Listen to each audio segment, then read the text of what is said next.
Future of Work.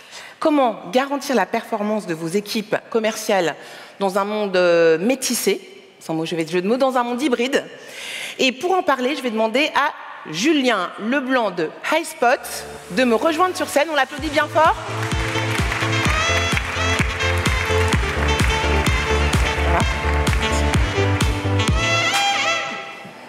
Bonjour à toutes et à tous. Merci beaucoup. Je suis ravi d'être devant vous aujourd'hui pour parler effectivement d'un sujet qui est assez clé de plus en plus depuis quelques années maintenant, qui est vraiment l'alignement des équipes go-to-market. Quand on se parle d'équipe go-to-market, on va essentiellement se parler d'équipe marketing et d'équipe sales, mais pas que.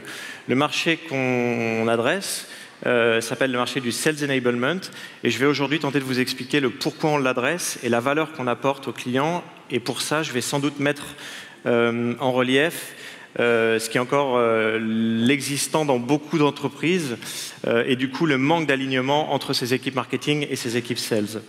La première des questions qu'on va se poser, c'est pourquoi est-ce qu'on cherche à les aligner? Tout simplement parce que ça marche. Lorsque vous implémentez une plateforme de Sales Enablement, vous alimentez votre croissance et les chiffres que vous pouvez lire derrière moi sont des chiffres réels que vous allez constater lorsque vous aurez implémenté une plateforme de Sales Enablement. Une fois qu'on s'est dit ça, on sait que c'est un peu l'arlésienne quand même d'aller chercher l'alignement entre équipe marketing et équipe sales. Globalement, ce sont des départements qui doivent travailler ensemble, mais qui souvent, soyons honnêtes, se reprochent pas mal de choses les uns et les autres. On a d'un côté des équipes marketing qui vont pouvoir se dire on fait toujours tout en last minute, on a toujours l'impression de faire beaucoup, et on est un peu frustré parce qu'on a du mal à savoir ce qui fonctionne, ce qui fonctionne pas, ce qui est utilisé, ce qui ne l'est pas. Bref. On est assez loin du monde idéal. Et de l'autre côté, on va avoir des équipes go-to-market qui, elles, vont toujours vouloir plus de contenu, qui vont toujours se plaindre dans la difficulté qu'elles vont avoir à trouver ce contenu, à le personnaliser et à mesurer l'impact que ce contenu va avoir sur leur campagne de vente.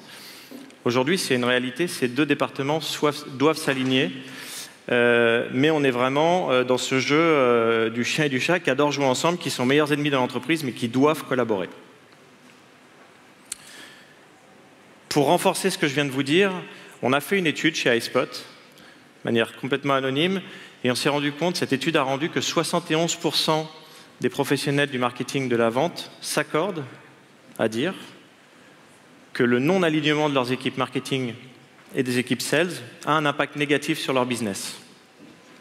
Plus intéressant, vous avez 73% de cette population qui admet qu'en prenant action pour mieux les aligner, ils seront à même de constater une plus-value pour leur organisation.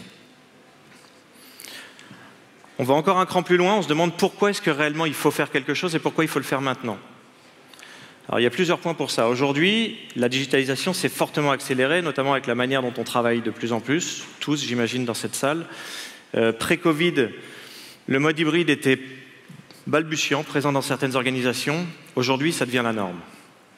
Et ça nous impose d'être hyper flexibles, ça impose aux organisations d'être hyper flexibles dans la manière dont elles permettent aux équipes sales d'accéder au contenu et aux équipes marketing de pouvoir mettre à disposition ce contenu, mais surtout mesurer l'impact que ça va avoir. Concrètement, je suis un marketeur, je veux pouvoir être hyper réactif lorsque je vais positionner une nouvelle brochure parce qu'on va lancer un nouveau produit, une nouvelle vidéo, une battle card face à un de mes concurrents.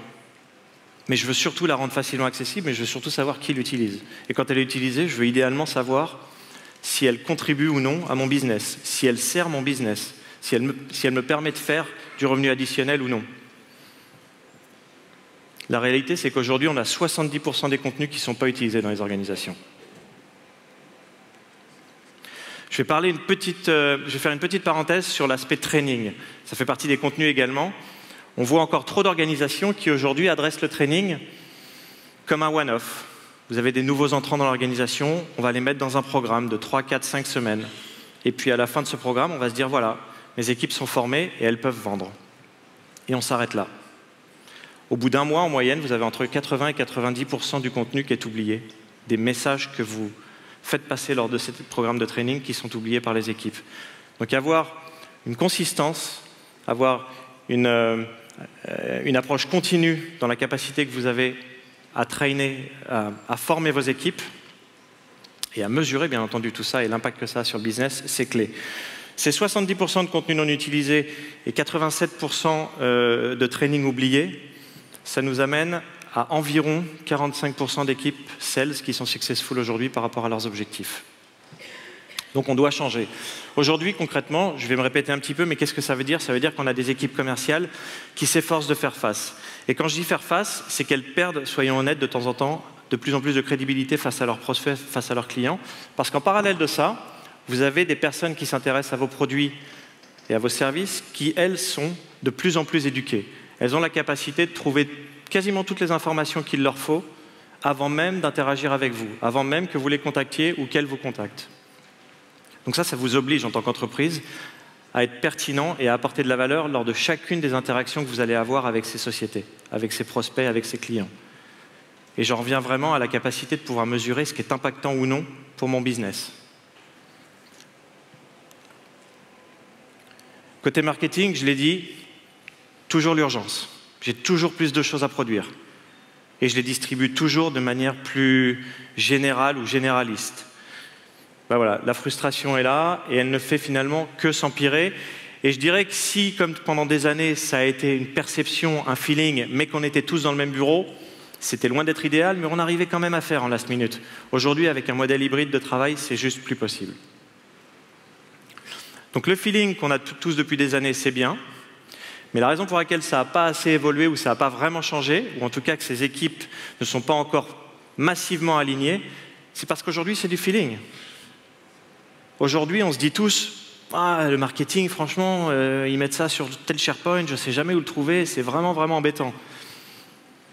Et puis moi, marketeur, je donne plein de présentations, et puis je ne sais tout simplement pas si ça sert mon business ou non. Donc la bonne nouvelle, c'est qu'il y a des moyens pour mettre fin à ce non-alignement, et finalement pour permettre à vos commerciaux d'avoir accès au bon moment, très facilement, à la bonne donnée, à la bonne information. Concrètement, et on y reviendra lors d'une masterclass qu'on tiendra de 15h30 à 16h avec un de nos clients qui est Siemens, l'intégration avec un CRM, en l'occurrence avec Salesforce, est clé, puisque notre technologie iSpot permet de pousser de manière contextuelle les bons messages au bon moment à vos équipes go-to-market. Qu'est-ce que ça veut dire? Ça veut dire que lors de chacune des phases du cycle de vente, votre commercial va savoir ce qu'il doit lui-même savoir, ce qu'il doit montrer, ce qu'il doit dire à son interlocuteur. Et selon tout un tas de variables qui, elles, peuvent résider dans le CRM. Et on se parle de playbook, on se parle de recommandations, j'en ai parlé de battle cards, si on est vraiment face à un concurrent et qu'il faut savoir précisément comment adresser tel ou tel obstacle, enfin argument qui nous a été opposé. Ça, c'est clé parce que ça permet à votre commercial de répondre à cette nécessité d'être toujours légitime et d'apporter toujours de la valeur dans les interactions qu'il a avec son prospect. Et c'est doublement clé parce que si je reviens à la valeur que j'apporte dans ce contexte-là au marketing, le marketing trace toute cette utilisation. Donc le marketing, c'est clairement ce qui est utilisé, ce qui ne l'est pas, et quand ça l'est, si ça sert ou non le business. Encore une fois, parce qu'on est dans le CRM, donc on est corrélé à la génération de revenus. Donc avoir une approche héroïste sur le contenu que des marketeurs vont mettre à disposition des sellers, enfin des vendeurs, c'est réel. Je ne vais pas trop m'attarder sur la manière dont on le fait chez iSpot, ce n'est pas le propos du jour. Sachez toutefois qu'on a un framework qui nous permet, nous, en interne, pas simplement de chercher à vendre un software, mais vraiment de comprendre, parce que toutes les sociétés sont différentes, à quel niveau de maturité votre organisation se situe. Et ce que je voudrais simplement vous préciser sur ce framework, c'est notre approche qui, pour le coup, est unique. J'en ai touché un mot il y a quelques minutes, sur la nécessité de former vos équipes lorsqu'elles rentrent dans l'organisation, de les équiper avec les bons contenus au moment de cette formation et tout au long de leur vie dans l'entreprise, et derrière, de pouvoir avoir un programme de coaching en continu. Parce que lorsque je vous ai parlé de toujours être pertinent et impactant dans les échanges qu'ils vont avoir, l'objectif, c'est que le sales manager ou le directeur puisse lui-même savoir ce qui fonctionne pas dans ses équipes.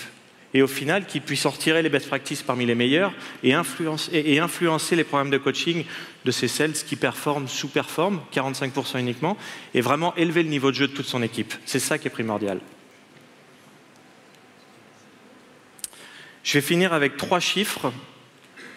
Une fois que vous l'avez fait, encore une fois, ce n'est pas moi qui vous le dis, c'est ce qu'on constate chez nos clients et c'est validé par les études du Gartner et du Forrester. 79%, c'est le pourcentage de nos clients qui améliorent leur taux de transformation sur le terrain en utilisant une plateforme de Sales Enablement.